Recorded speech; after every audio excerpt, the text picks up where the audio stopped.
Starting. Okay, good afternoon students, this is Bharti madam and today we are going to discuss about the important topic articles. Okay, Constitution of India తో పాటు మనం articles కూడా discuss చేద్దాం. Already previous సెషన్స్లో మీకు articles ఎన్ని ఉంటాయో చెప్పాను, schedules గురించి కూడా చెప్పాను కదా. సో వీళ్ళ కంప్లీట్గా మనం ఆర్టికల్స్ గురించి డిస్కస్ చేసుకుందాం. So before going to enter in to this topic I want to give a small introduction about constitution. Of course we have already discussed but just I want to recall the information from you the students.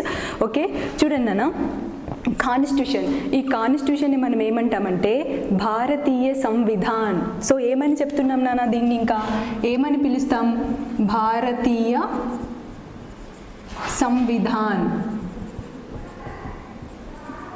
So భారతీయ సంవిధానాన్ని యాక్చువల్గా మన లాంగ్వేజ్లో అంటే Indian లాంగ్వేజ్లో భారతీయ సంవిధానం అని చెప్పి చెప్తారనమాట. So భారతీయ సంవిధానం అన్న Indian constitution అన్న ఒకటే అనమాట.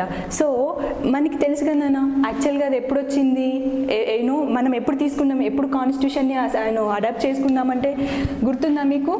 నవంబర్ 26, 1949లో మనం కాన్స్టిట్యూషన్ని అడాప్ట్ చేసుకున్నాం. మనము అంటే ఇక్కడ ఎవరు? Constituent assembly. The constituent assembly adopted the constitution on the date of November 26, 1949. But ఈరోజు మనం అడాప్ట్ చేసుకున్నాం. గుర్తుపెట్టుకోండి, ఎవరి ద్వారా అడాప్ట్ చేయబడింది ఇది? కాన్స్టిట్యూయెంట్ అసెంబ్లీ ద్వారా అడాప్ట్ చేయబడింది. ఓకే, తర్వాత but it came into force on, ఎప్పటి నుంచి ఎఫెక్టివ్లోకి వచ్చింది అంటే అది అమల్లోకి వచ్చిన రోజు ఏంటి? Jan 26, 1950. Jan 26, 1950. గుర్తుపెట్టుకున్నానా? రెండు చాలా ఇంపార్టెంట్ డేట్స్. మనం కాన్స్టిట్యూషన్ని అడాప్ట్ చేసుకుంది November 26, 1949లో.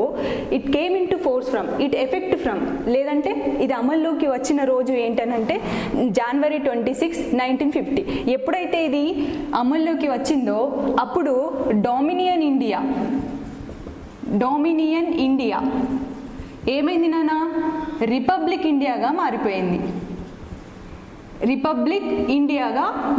అనమాట. డొమినియన్ అంటే ఒక దేశం లేదా ఒక రాజ్యాన్ని మనం డొమినియన్ అంటాం అనమాట. అంటే ఒక దేశంగా ఉన్న భారతదేశం అనేది రిపబ్లిక్, గణతంత్ర దేశంగా మారిపోయింది అనమాట. సో గణతంత్ర దేశంగా మారిపోయింది కాబట్టి మనం ఏం చేస్తున్నాం? ఆ కాన్స్టిట్యూషన్ అనేది ఈ రోజు వచ్చింది కాబట్టి ఈ రోజు నుంచి అమల్లోకి వచ్చింది. ఈ రోజు అంటే January 26 నుంచి అమల్లోకి వచ్చింది కాబట్టి మనం January 26ని ఎలా సెలబ్రేట్ చేసుకుంటున్నాం? రిపబ్లిక్ డేగా సెలబ్రేట్ చేసుకుంటున్నాం. నథింగ్ బట్ ఇప్పుడు మనం 26 రిపబ్లిక్ డే అంటే ఏంటి, దేని గురించి సెలబ్రేట్ చేస్తున్నాం? వీఆర్ సెలబ్రేటింగ్ ద కాన్స్టిట్యూషన్ అనమాట. మనం కాన్స్టిట్యూషన్ మనకి ఈ రోజు అమల్లో వచ్చిందని దాన్ని సెలబ్రేట్ చేసుకోవడానికి మనం ఫ్లాగ్ హోస్టింగ్ చేస్తున్నాం. దాన్ని మనం రిపబ్లిక్ డే అంటాం అనమాట. సో రిపబ్లిక్ డే అంటాం అనమాట. ఓకే, ఇక్కడి వరకు క్లియర్ కదా? November 26, 1949లో మనం అడాప్ట్ చేసుకున్నాం. దేన్ని అడాప్ట్ చేసుకున్నాం? కాన్స్టిట్యూషన్ని. ఎవరి ద్వారా అడాప్ట్ చేసాం? Constituent assembly. గుర్తుపెట్టుకున్నానా? పార్లమెంట్ కాదు అడాప్ట్ చేసుకుంది, కాన్స్టిట్యూయెంట్ అసెంబ్లీ అడాప్ట్ చేసుకుంది. ఓకే, ఎప్పటి నుంచి అమల్లోకి వచ్చింది? January 26, 1950 నుంచి అమల్లోకి వచ్చిందంటే it came into force, it came into effect from అని అర్థం అనమాట. ఓకే, January 26, 1950లోకి అది రాగానే మన ఇండియా అనేది ఎలా అయిపోయింది? డొమినియన్ ఇండియా అనేది రిపబ్లిక్ ఇండియాగా మారిపోయింది. So at the commencement of constitution అనేది కాన్స్టిట్యూషన్ అనేది ఫస్ట్ మనం ప్రారంభించినప్పుడు కాన్స్టిట్యూషన్లో ఎన్ని ఆర్టికల్స్ ఉన్నాయని చెప్పాను మీకు? 395 ఆర్టికల్స్, 8 షెడ్యూల్స్ అండ్ ఎన్ని పార్ట్స్? 22 పార్ట్స్ అని చెప్పి చెప్పుకున్నాం అనమాట. సో జస్ట్ నేను రీకాల్ చేస్తున్నాను. అంటే constitution at the beginning it had 395 articles, 8 schedules, 22 parts ఉన్నాయని చెప్పి చెప్పుకున్నాం అనమాట. సో ప్రజెంట్ ఇప్పుడు ఎలా ఉన్నాయి? ఎప్పుడైతే కాన్స్టిట్యూషన్ మనం రిపబ్లిక్ ఆఫ్ ఇండియా అయిన తర్వాత కాన్స్టిట్యూషన్లో మనం కొన్ని అమెండ్మెంట్స్ అవన్నీ చేసాం కదా. చేసిన తర్వాత ఎన్ని ఉన్నాయి ఇప్పుడు? 448 articles and 12 schedules and 25 parts. And ఇంకొకటి ఏంటంటే అమెండ్మెంట్స్ ఎన్ని ఉన్నాయంటే ఇప్పుడు ప్రజెంట్గా 104 అమెండ్మెంట్స్ ఉన్నాయి మనకి. అమెండ్మెంట్స్ అంటే మన కాన్స్టిట్యూషన్ని మనం ఎన్నిసార్లు చేంజ్ చేసామని అర్థం అనమాట. అమెండ్మెంట్ అంటే చేంజెస్. అమెండ్మెంట్ అంటే చేంజెస్. అంటే ఒక కాన్స్టిట్యూషన్ని మనం ఎన్నిసార్లు అమెండ్ చేసామంటే ఏమని చెప్పాలి, 104 అమెండ్మెంట్స్ జరిగాయి అనమాట కాన్స్టిట్యూషన్కి. అంటే యూనో యాక్చువల్గా కాన్స్టిట్యూషన్ అంటే మనం ఏం చెప్పుకున్నాం నాన్న, it is the supreme law of our India. Supreme లా అంటే ఏం చెప్తుంది, లా అంటే nothing but rules and regulations కదా.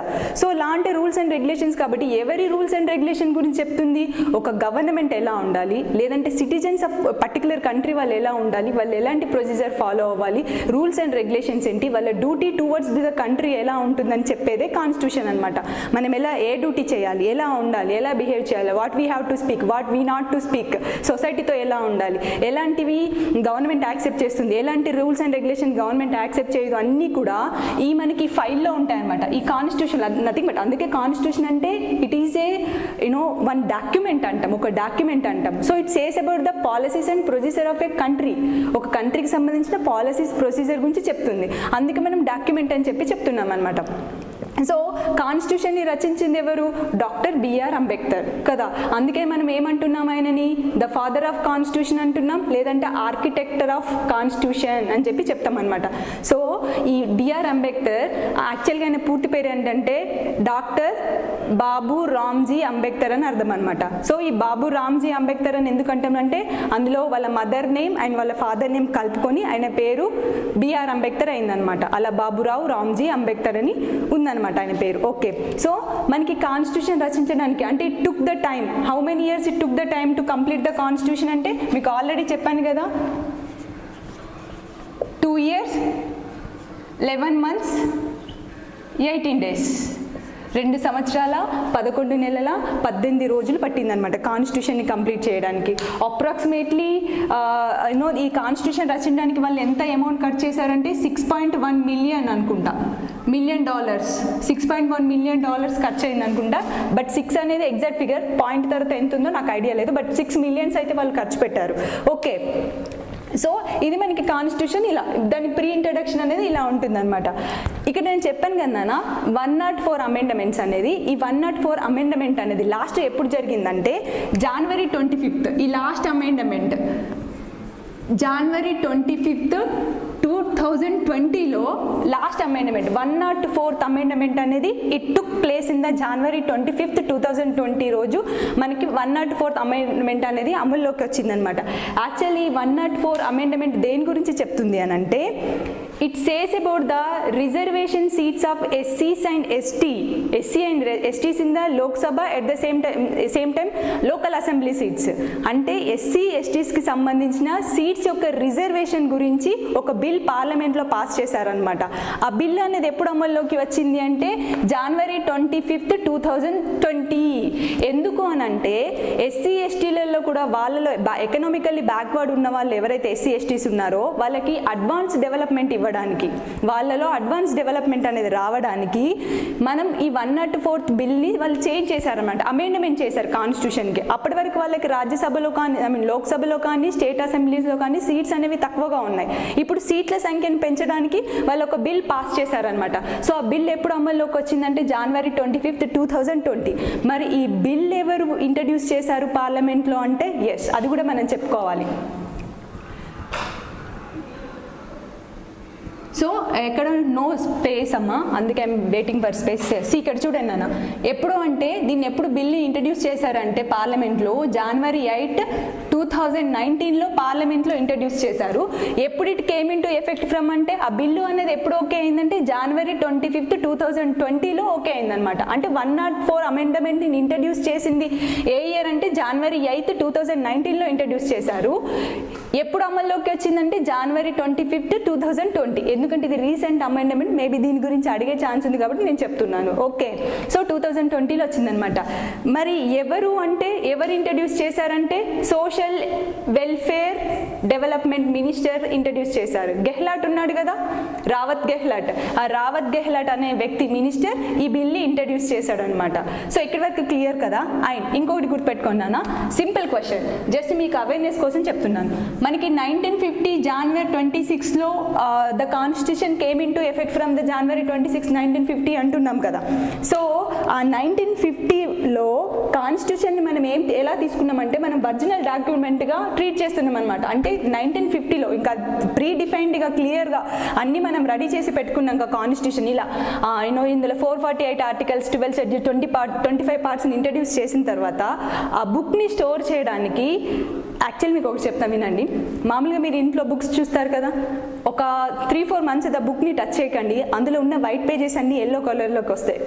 తెలుసు కదా దేని వల్ల అవుతున్నది? ఏ మోనాక్సైడ్, సల్ఫర్ మోనాక్సైడ్ వల్ల వస్తుంది కదా. సల్ఫర్ మోనాక్సైడ్ వల్ల ఆ బుక్ కలర్ అనేది మనకి చేంజ్ అవుతుంది అనమాట. సో కాన్స్టిట్యూషన్ కూడా ఒక రిటర్న్ డాక్యుమెంట్. మనది అది మనం కంప్యూటర్లో కానీ ఎలాంటి హార్డ్ డిస్క్లో కానీ సాఫ్ట్ కాపీలో కానీ మనం ప్రిపేర్ చేయలేదు, అది రిటర్న్ డాక్యుమెంట్. సో ఆ రిటర్న్ డాక్యుమెంట్ అనేది పేపర్స్లో ఉంది. ఆ పేపర్స్లో ఉంది పాడవకుండా ఉండడానికి వాళ్ళు ఏం చేశారు అంటే దాన్ని స్టోర్ చేశారు. ఎప్పుడైతే 1950లో ఎక్కడ స్టోర్ చేశారు అంటే పార్లమెంట్. ఎక్కడుంది పార్లమెంట్? న్యూఢిల్లీలో ఉంది. అక్కడ వాళ్ళు స్టోర్ చేశారనమాట. సో ఆ బుక్ పాడవకుండా వాళ్ళు యూజ్ చేసినది ఏంటంటే హీలియం యూజ్ చేశారు. హీలియం యూజ్ చేసి ఆ బుక్ అంటే హీలియం ఒక బాక్స్లో పెట్టేసి ఆ బాక్స్లో హీలియంని కూడా పెట్టారనమాట. సో దానివల్ల ఏమవుతుందంటే ఆ బుక్ ఎన్ని రోజులన్నా పాడవకుండా ఉంటుందన్నమాట. Just for information I'm saying. So ఇక్కడ వరకు క్లియర్. ఇది మనకు అంతా కాన్స్టిట్యూషన్ గురించి చెప్తుంది. క్లియర్? ఎస్. ఇప్పుడు ఏంటనంటే మనం ఆల్రెడీ 12 షెడ్యూల్స్ మీకు చెప్పేసాను నేను, and 445 article. And student remember ఇక్కడ 395 ఆర్టికల్స్ అంటే మనకి ఇందులో 395 ఆర్టికల్స్ వరకే మనకు కనిపిస్తాయి. అందులో సబ్ ఆర్టికల్స్ ఉంటాయి. ఆ సబ్ ఆర్టికల్స్ కలిపి మనకు 448 అవుతాయి. కానీ మీకు బుక్లో ఎక్కడ 440 సపరేట్గా చూపించారు, 12 షెడ్స్ చూపిస్తారు. అండ్ ఇక్కడ 22 పార్ట్స్ ఉన్నాయి కదా. ఇప్పుడు ప్రజెంట్ ఎన్ని ఉన్నాయి అనుకుంటున్నాం? 25 పార్ట్స్ అని అనుకుంటున్నాం కదా. మీకు కూడా బుక్లో 22 పార్ట్సే చూపిస్తుంది. ఆ మిగతా 3 అనేవి సబ్ పార్ట్స్గా ఉంటాయి అన్నమాట. సో మనకి 22 కదా ఇప్పుడు మనం చెప్పుకోవాల్సింది. ఈ 22 పార్ట్స్లో నేను ఈరోజు మీకు 15 పార్ట్స్ డిస్కస్ చేస్తాను. ఓకే, 15 పార్ట్స్ రిమైనింగ్ మనం నెక్స్ట్ క్లాస్లో డిస్కస్ చేసుకుందాం. Because we don't have much time కాబట్టి, అండ్ మీరు కూడా కన్ఫ్యూజ్ అవుతారు కాబట్టి నేను 15 వరకు చెప్తాను అనమాట. Okay, so I'm starting focus on the board. చూడండి నాన్న, ఫస్ట్ ఏంటి? Part, subject matter and articles covered. ఇదంతా ఇలా ఉంటుంది అనమాట. సో ఫస్ట్ పార్ట్ నాన్న చూడండి, schedules is different, articles is different. గుర్తుపెట్టుకోండి, schedule is different, article is different. ఒక షెడ్యూల్ గురించి the article will explain the clear description about the schedule. అంటే ఒక షెడ్యూల్కి సంబంధించిన పూర్తి వివరణ ఇచ్చేదే ఆర్టికల్ అన్నమాట. ఈ ఆర్టికల్ని బేస్ చేసుకొని మనకి కాన్స్టిట్యూషన్ బేస్ అయ్యింది. ఆ కాన్స్టిట్యూషన్ చెప్పిన రూల్స్ అండ్ రెగ్యులేషన్ ప్రొసీజర్స్ని మనం ఫాలో అవుతున్నాం ఇప్పుడు. ఓకే, దెన్ సబ్జెక్ట్ మ్యాటర్ కదా. పార్ట్ ఏంటి? పార్ట్ 1 మనకి పార్ట్ 22లో పార్ట్ 1 ఏంటిదనంటే it says about the union and territory of India. Union and territory of India అంటే భారతదేశంలో ఎన్ని రాష్ట్రాలు ఉన్నాయి, దాని భూభాగం ఎంత ఉంది అని చెప్పే ఫస్ట్ పార్ట్ ఏంటంటే the union territory. So first part ఏంటి? ఆర్టికల్లో ఫస్ట్ పార్ట్ ఏంటంటే యూనియన్ టెరిటరీ చెప్తుంది. మరి ఇది ఎన్ని ఆర్టికల్స్ కవర్ చేస్తుంది? It covers the articles from 1 to 4. అంటే పార్ట్ 1 అనేది యూనియన్ టెరిటరీ గురించి చెప్తుంది. ఇండియా యొక్క యూనియన్ టెరిటరీ అంటే చెప్పాను కదా భూభాగం అని అర్థం అనమాట. సరౌండింగ్ ప్లేస్, బార్డర్, సింపుల్గా చెప్పుకోవాలంటే బార్డర్ అనమాట. ఈ బార్డర్ ఎంత ఉందని చెప్పేదే టెరిటరీ అనమాట. అంటే భారతదేశంలో ఎన్ని రాష్ట్రాలు, కేంద్రపాలిత ప్రాంతాలు ఉన్నాయి, నథింగ్ బట్ యూనియన్ టెరిటరీస్ ఉన్నాయి. ఎట్ ద సేమ్ టైం దాని భూభాగం ఎంత అని చెప్పేదే ఫస్ట్ పార్ట్. మరి ఫస్ట్ పార్ట్ ఎన్ని ఆర్టికల్స్ కవర్ చేస్తుంది? 1 to 4 ఆర్టికల్. 1 to 4 article. చూడండి నాన్న, ఇది జస్ట్ నేను ఈరోజు పార్ట్స్ చెప్తాను. ఇక్కడ 1 to 4 ఆర్టికల్ అంటే అర్థం ఏంటిది? ఇందులో ఫస్ట్ ఆర్టికల్ ఉంటుంది, సెకండ్ ఉంటుంది, థర్డ్ ఉంటుంది అని అర్థం అనమాట. సో ఒక్కొక్క ఆర్టికల్ ఒక్కొక్క దాని గురించి క్లియర్గా ఇన్ఫర్మేషన్ ఇస్తుంది. మనం పార్ట్స్ అన్ని డిస్కస్ చేశాక మనం ఈ 1 ఆర్టికల్ ఏం చెప్తుంది, 2 ఆర్టికల్ ఏం చెప్తుంది, at the same time 3, 4 like that up to 445 ఏం చెప్తుంది అనేది మనం డిస్కస్ చేద్దాం. సో ఫస్ట్ మీరు గుర్తుపెట్టుకోవాల్సింది ఏంటిది? First part discuss about the union and territory of India. At the same time it covers the article from 1 to 4. Okay, then and second article citizenship. Citizenship గురించి చెప్తుంది అనమాట. సిటిజన్షిప్ అంటే తెలుసు కదా, పౌరసత్వం. నువ్వు ఇండియన్వా, అమెరికన్వా, ఆఫ్ఘనిస్తాన్వా, పాకిస్తాన్వా, చెప్పేది ఏంటినన్నా సిటిజన్షిప్ అనేది మనకు చెప్తుంది అనమాట. సో సిటిజన్షిప్ అనేది ఎన్ని ఆర్టికల్స్ కవర్ చేస్తుంది? 5 to 11, 5 to 11, 5 నుంచి 11 వరకు చెప్తుంది. 5 నుంచి 11 అంటే 5th article, 5th article, 6th, 7th, like that so on 11th వరకు మనకి చెప్తుందంట. అంటే సిటిజన్షిప్ అనేది it is the part, it comes under part 2, it cover the subject matter of citizenship, it covers the article from 5 to 11, 5 నుంచి 11 article వరకు చెప్తుంది. And third part ఏం చెప్తుంది అంటే ఫండమెంటల్ రైట్స్. ఫండమెంటల్ రైట్స్, ప్రాథమిక హక్కులు, ప్రాథమిక హక్కులు, ఫండమెంటల్ రైట్స్. మనం బీయింగ్ అనే citizen of an India, what we are having the right, what we have to the right, మనకు ప్రాథమిక హక్కులు ఏముంటాయి, అవి ఎందుకోసం అని చెప్పేదే ఈ ఫండమెంటల్ రైట్స్ అనమాట. మరి ఫండమెంటల్ రైట్స్ ఎన్ని ఆర్టికల్స్ని కవర్ చేస్తుంది నాన్న ఇక్కడ?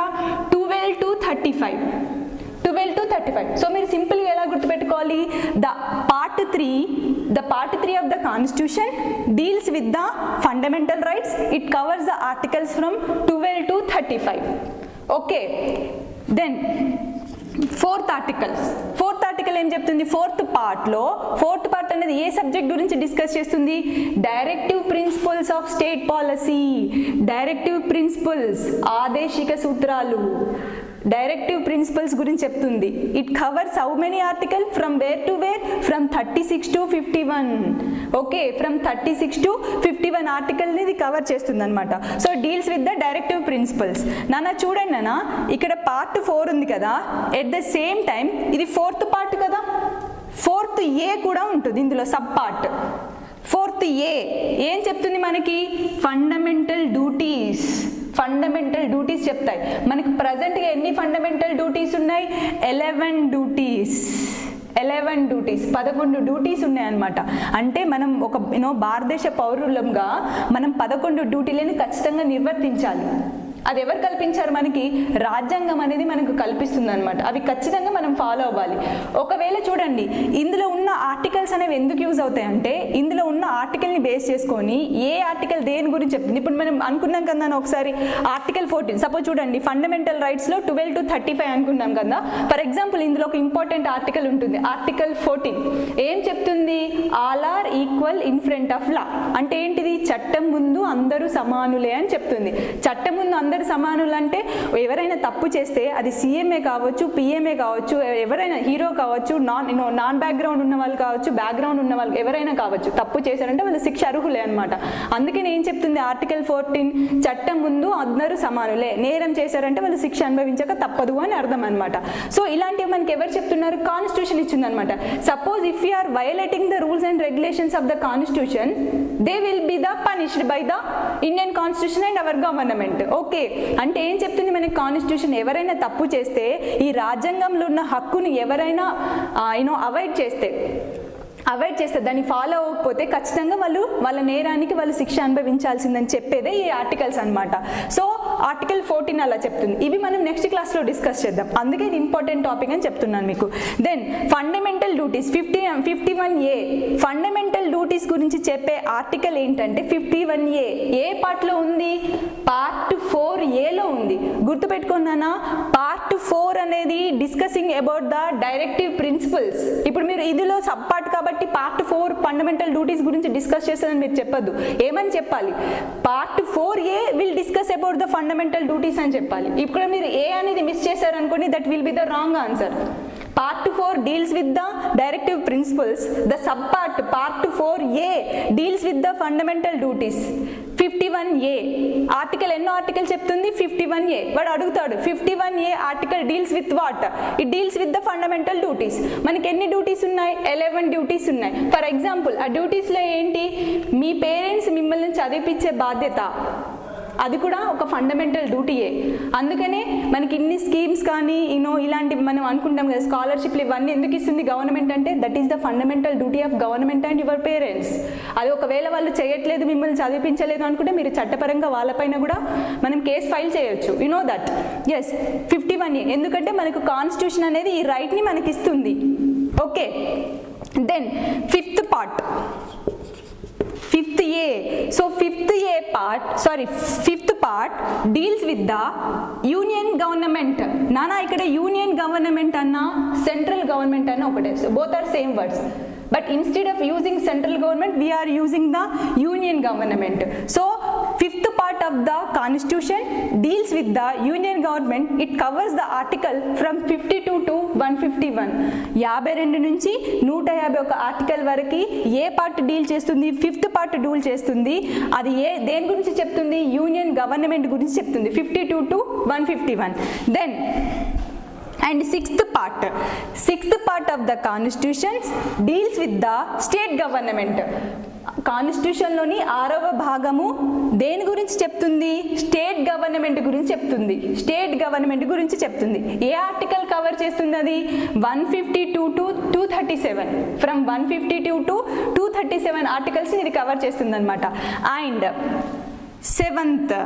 Seventh part and very important part. You know, the constitution, in the Constitution of India, the part 7 deals with the part B states. Part B states గురించి చెప్తుంది. 7th part అనేది part B రాష్ట్రాలని ఉండేవన్నమాట. మనకి కొంచెం మన ఇండిపెండెన్స్ గురించి fight చేస్తున్న టైంలో అండ్ కొంచెం ఇండిపెండెన్స్ వచ్చిన తర్వాత కొన్ని స్టేట్స్ని సపరేట్గా పార్ట్ బి స్టేట్స్ చేశారనమాట. అది ఏంటనేది నేను నెక్స్ట్ క్లాస్లో చెప్తాను. ఓకే, పార్ట్ బి స్టేట్స్ చెప్పారు. అది ఏ ఆర్టికల్ గురించి చెప్తుంది? సరే, ఎన్నో ఆర్టికల్లో ఉంది? అది 238 ఆర్టికల్లో ఉంది నాన్న. కానీ గుర్తుపెట్టుకోండి, యాక్చువల్లీ మనకి ఇండిపెండెన్స్ వచ్చినాక, కాన్స్టిట్యూషన్ వచ్చేసినాక ఆఫ్టర్ 1950లో అప్రాక్సిమేట్లీ 1956 అనుకుంటా, ఈ ఆర్టికల్ని రీపీల్ చేశారు. రీపీల్డ్ అంటే కొట్టివేశారు అని అర్థం అనమాట. సో పార్ట్ 7 ఆర్టికల్ అనేది, so the part 7 of the constitution deals with the part B states. The article covered 238. But ఇప్పుడు ఇది లేదు. ఏం చేసింది గవర్నమెంట్? ఏం చేసిందంటే ఈ పార్ట్ బి ఆర్టికల్ని కొట్టి పడేసింది అనమాట. ఎందుకంటే ఇప్పుడు మన దగ్గర పార్ట్ బి స్టేట్స్ లాంటివి ఎలాంటివి లేవు. 1956లో వాళ్ళు కొట్టేశారు. 44th అమెండ్మెంట్ ద్వారా, according to the 44th amendment 1956లో దీన్ని రీపీల్ చేశారు. రీపీల్ అంటే కొట్టివేయడం అని అర్థం అనమాట. సో దీన్ని కొట్టివేశారు కాబట్టి ఇప్పుడు పార్ట్ బి అనేది, అంటే పార్ట్ 7 అనేది మన దగ్గర లేదు. కానీ మీరు గుర్తుపెట్టుకోవాలి, 238 దేని గురించి డీల్ చేస్తుందంటే పార్ట్ బి స్టేట్స్ గురించి అని. ఇప్పుడు ఉందా అంటే లేదు. Then the eighth part of the constitution deals with the union territory. చూడండి అన్న, బోర్డ్ నాకు సరిపోదు కాబట్టి నేను కొంచెం చిన్నగా రాశాను. జస్ట్ నా వాయిస్ని బట్టి you can note it down. Okay, part 8 అనేది, the part 8 of the constitution says about the union territory. It covers the article from 238. ఇక్కడ 238 అయిపోయింది కదా, మళ్ళీ ఇక్కడ ఏం ఆర్టికల్ వస్తుంది? 239 to 242. Okay, then article 9, part 9 ఏం చెప్తుంది? Part 9 says about the panchayats ఉన్నాయి కదా. ఒకటి గుర్తుపెట్టుకోండి, ఇదే పార్ట్ 9. సపోజ్ ఈ 9th షెడ్యూల్ ఏం చెప్తుందన్నా? ల్యాండ్ రిఫార్మ్స్ గురించి చెప్తుంది. గుర్తుంది కదా మీకు? 9th షెడ్యూల్ అనేది ల్యాండ్ రిఫార్మ్స్ గురించి చెప్తుంది.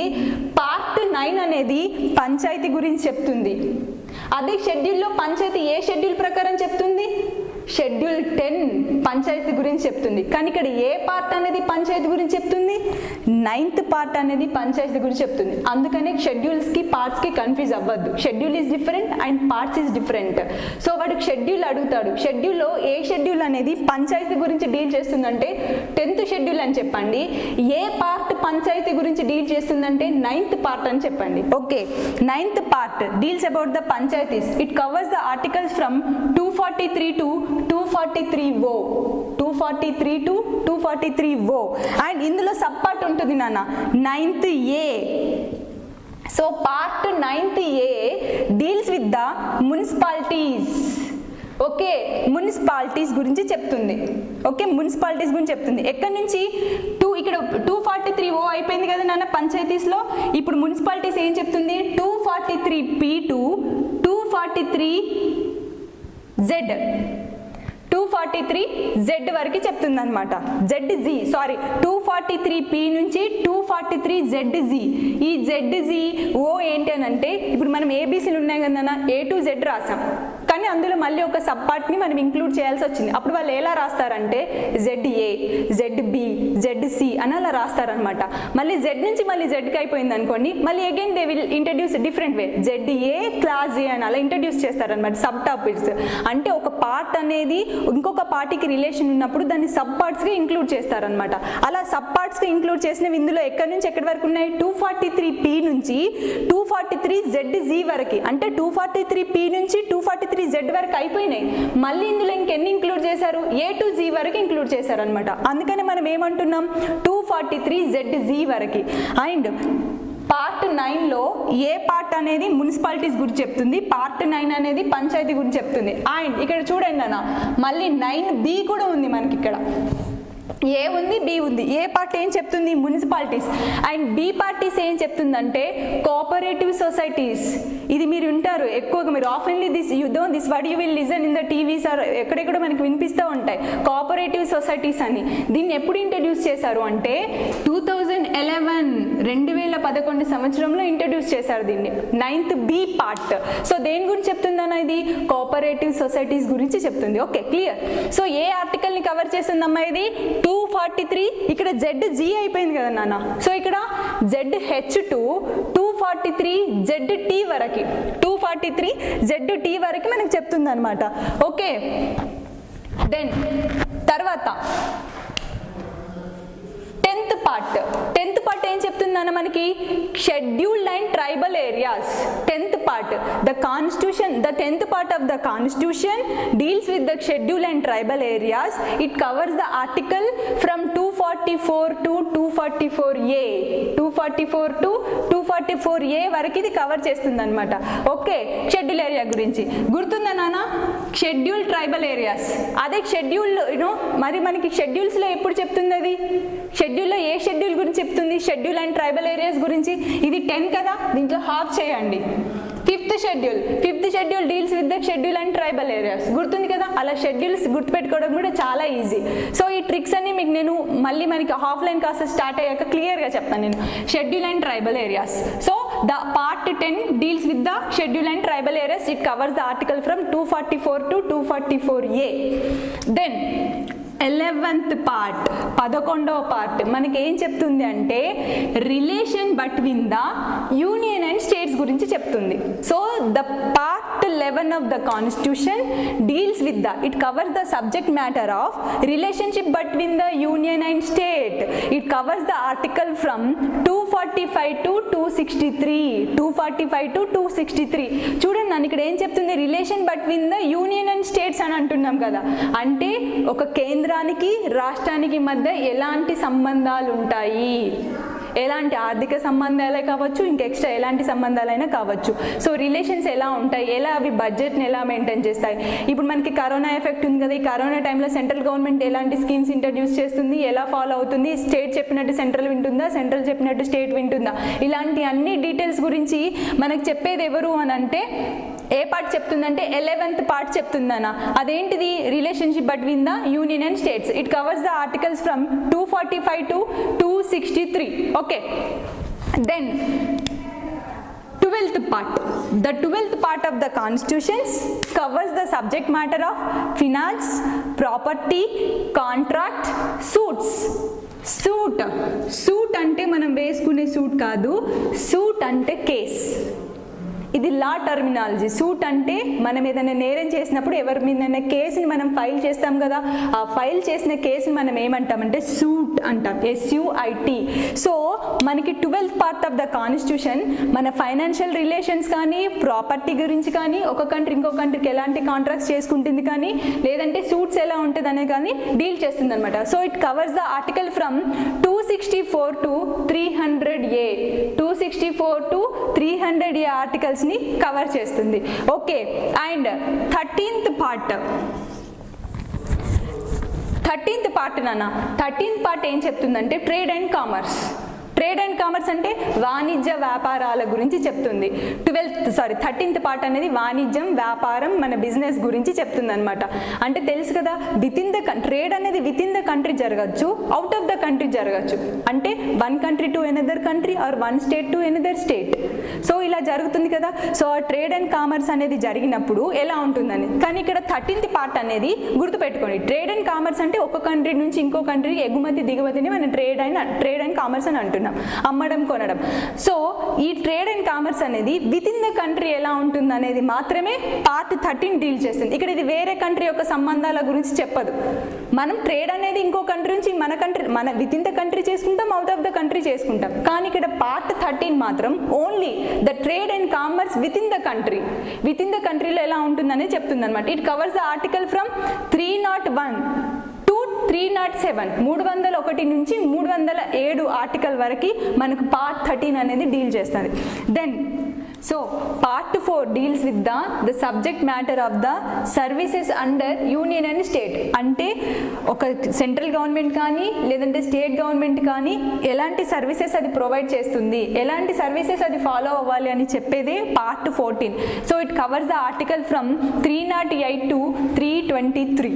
Okay, 308 to 323. Okay, is it clear?